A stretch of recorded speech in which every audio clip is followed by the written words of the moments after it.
नमस्कार, स्वागत है आपका हमारे चैनल पर। आज हम बात करेंगे दिल्ली की नई मुख्यमंत्री रेखा गुप्ता के बारे में। हम बताएंगे उनके राजनीतिक सफर, नई राजनीतिक की प्राथमिकताएं और उनके साथ सफर लेने वाले मीडिया के बारे में। रेखा गुप्ता का राजनीतिक सफर। रेखा गुप्ता ने अपने राजनीतिक करियर की शुरुआत 1992 में अखिल भारतीय विद्यार्थी परिषद एबीपी से की थी। वे दिल्ली विश्वविद्यालय छात्र संघ डीयूएसयू की सचिव 1995 और 1996 और अध्यक्ष 1996 से 1997 तक रही। उन्होंने शालीमार बाग विधानसभा सीट से 2025 में चुनाव में जीत हासिल की, जहां उन्होंने आम आदमी पार्टी और कांग्रेस के उम्मीदवारों को बड़े अंतरों से हराया। मुख्यमंत्री पद की शपथ 20 फरवरी 2025 को रेखा गुप्ता ने रामलीला मैदान में ली।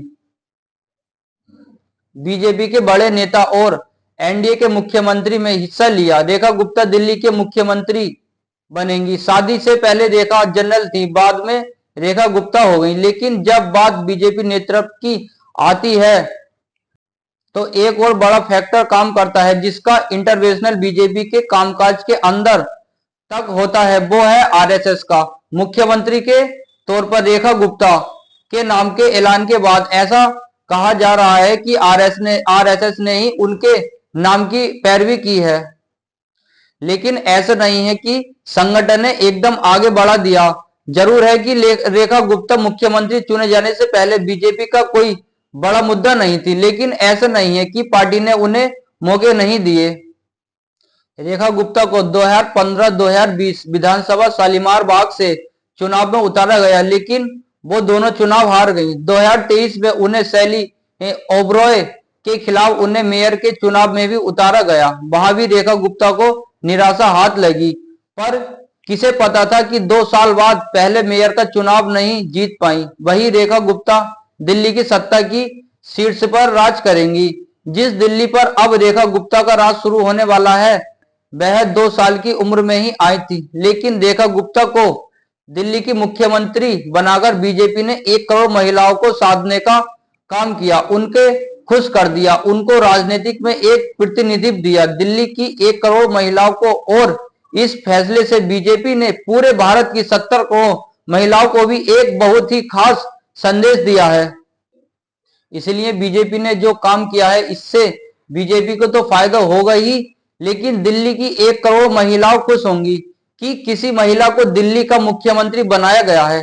पूरे भारत में 70 करोड़ महिलाएं हैं, वो भी इस फैसले से प्रभावित हो जाएंगी। इस घोषणा के बाद अब देश में 2 महिलाएं मुख्यमंत्री हो गई हैं। एक है पश्चिम बंगाल की मुख्यमंत्री ममता बनर्जी और दूसरी है दिल्ली की नई मुख्यमंत्री रेखा गुप्ता। बड़ी बात यह है कि प्रधानमंत्री के शासन में पहली बार ऐसा हुआ है कि राज्य में बीजेपी ने किसी राज्य में चुनाव जीतकर एक महिला को मुख्यमंत्री बनाया है। इस समय 13 राज्यों में बीजेपी के सभी पुरुष थे, लेकिन अब दिल्ली में बीजेपी मुख्यमंत्री एक महिला होंगी और ये एक नया बदलाव है बीजेपी का। इससे पहले बीजेपी ने कई महिलाओं को मुख्यमंत्री बनाया है। रेखा गुप्ता को मुख्यमंत्री बनाने के पीछे इस फैसले में 2 और महत्वपूर्ण बातें छिपी हैं। पहली बात यह है, राजनीतिक में महिलाएं आरक्षण को लागू करने के लिए अब प्रधानमंत्री नरेंद्र मोदी बड़े बड़े फैसले ले रहे हैं। और दूसरा, दिल्ली में इस बार का पूरा चुनाव महिलाओं के केंद्र में रखकर लड़ा गया था और सभी राजनीतिक पार्टियां ने महिलाओं को हर महीने 2100 रुपए से लेकर 2500 रुपए तक देने का आर्थिक भत्ता देने का वादा किया था। और बीजेपी ने वादा किया कि हर महीने महिलाओं को 2500 रुपए देगी। ये जो चुनाव है, अगर आपसे देखें, असल में महिलाओं के लिए गुम रखा गया था, चाहे वो कोई भी पार्टी की हो। हर पार्टी दिल्ली की महिलाओं को खुश करने में लगी हुई थी।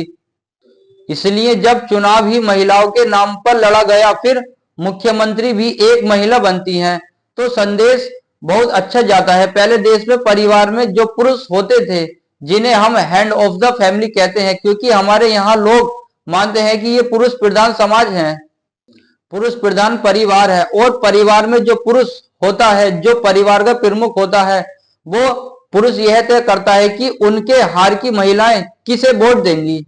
लेकिन देखिए कितना बड़ा बदलाव आ गया है।